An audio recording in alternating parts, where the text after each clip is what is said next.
Hello everyone welcome to my new video. दिनटी छिलो जन्माष्टमीर परेर दिन सकालेर भिडियो। एखाने गोपालेर जोन्नो हलुद मेथी और এই জিনিসটার নাম মনে পড়ছে না কি জানো, যাই হোক এগুলো সব বেটে নিচ্ছে কাকি।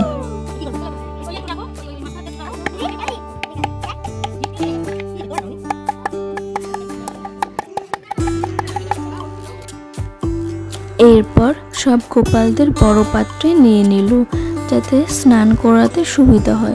एखाने रयेछे तुलसी पाता, दुब्बा, दूध, गोलाप जल, गंगार जल मिशिए निल।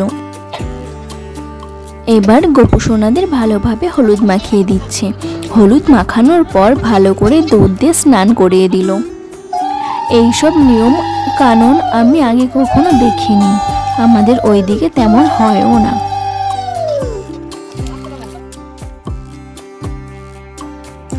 नारकेलटाके हलुद माखिए स्नान करिए दिल।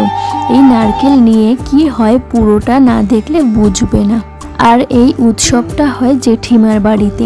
এই যে জেঠিমা এখানে গোপু সোনাদের সাজিয়ে দিচ্ছে। দুপুরে ঘট বসানো হলো আর গোপু সোনাদের কত মিষ্টি লাগছে দেখতে। সন্ধ্যের আগে থেকে শুরু হয়েছে নাম কীর্তন। কীর্তন হয়েছে ভোর ৫টা অবধি। মাঝরাতে একটা নিয়ম হয়েছিল, আমি ভিডিও করতে পারিনি, গোপাল থেকে কৃষ্ণ হয়ে ওঠার। এখন শুরু হলো নন্দ উৎসব।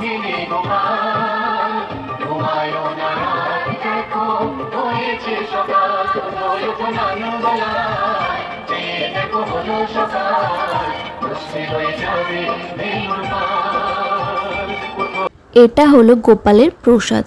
এবার নন্দ উৎসব পালন করা হবে। যেমন নন্দরাজ ভগবান শ্রীকৃষ্ণকে পেয়ে খুশি হয়ে সারা বৃন্দাবনবাসীকে এক জায়গায় এনে উৎসব পালন করা হয়েছিল, ঠিক তেমনি আমরাও এখানে গোপালকে নিয়ে এক জায়গায় করার চেষ্টা করেছিলাম। অনেকের বাড়িতে গেছিলাম।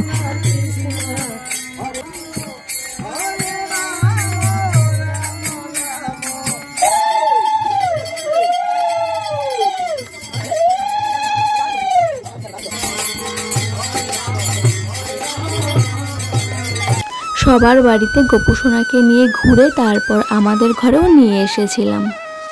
এখানে মা একটু পুজো করে নিল।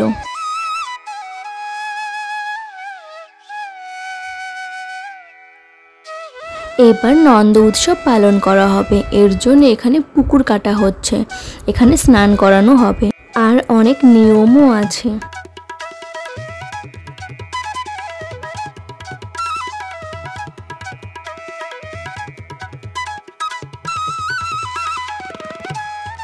প্রথমে জেঠি হলুদ মাখিয়ে নিল, তারপর পূর্ণিমাকে দিল।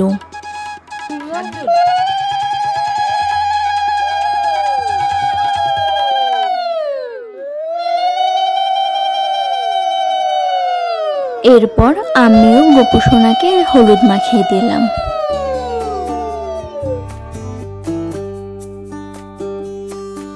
এরপর মাথায় দই নিয়ে 7 বার ঘুরে পুকুর করা হয়েছে, ওর মধ্যে ফেলতে হবে।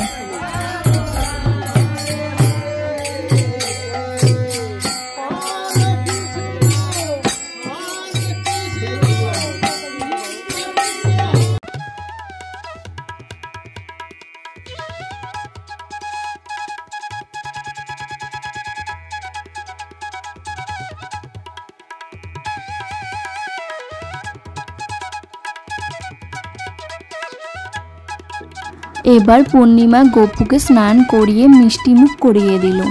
এর পরের নিয়মটা দেখ, নতুন বউদের নাকি এই নিয়মটা করতে হয়। ওনাদের বিশ্বাস যে এই নারকেলটা যে কেড়ে নিতে পারবে তার ঘরে আগে গোপাল আসবে। যাই হোক আমি নিতে পারিনি, পূর্ণিমা পেরেছে। এরপর গোপুকে নিয়ে একটু ঘরে ঘুরে আসলো।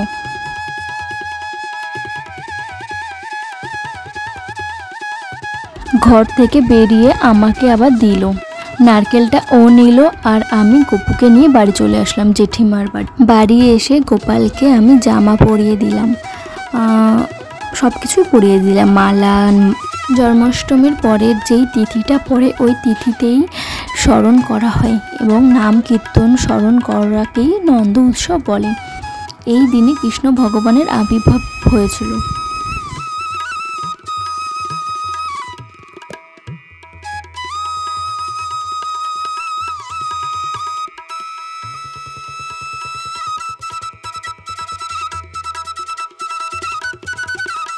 আমরা তো এই রকম নন্দ উৎসব পালন করি। তোমরা কিভাবে নন্দ উৎসব পালন করো অবশ্যই কমেন্ট করে জানাবে।